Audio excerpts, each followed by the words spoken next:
গতকাল রাতে কিছুটা মটনের গ্রেভি বেঁচে গেছিলো, তো সেটা দিয়ে ভাবলাম আজকে একটু তড়কা বানাই। প্রথমে কড়াই তেল দিয়ে তাতে একটু জিরে দেব, তারপর কাঁচা লঙ্কা দেব, তারপর ওটা ভেজে নিয়ে পেঁয়াজ কুচি, তারপর কিছুটা রসুন কুচি দেব।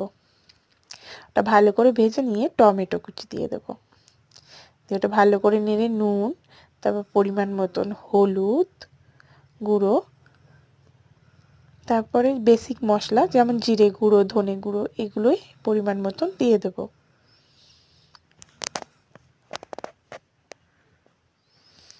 তারপর এটাকে ভালো করে নেড়ে এর মধ্যে ওই মটনের গ্রেভিটা দিয়ে দেব, দিয়ে খানিকক্ষণ বেশ ভালো করে ওটাকে ফোটাবো। তারপর আগে থেকে সেদ্ধ করে রেখেছিলাম কড়াই আর ছোলার ডাল, এবং সেটাকে দিয়ে ওই মশলাটা ওর মধ্যে দিয়ে ভালো করে নাড়িয়ে নেব। নিলেই ব্যাস আমাদের রেডি মটনের গ্রেভি দিয়ে তড়কা।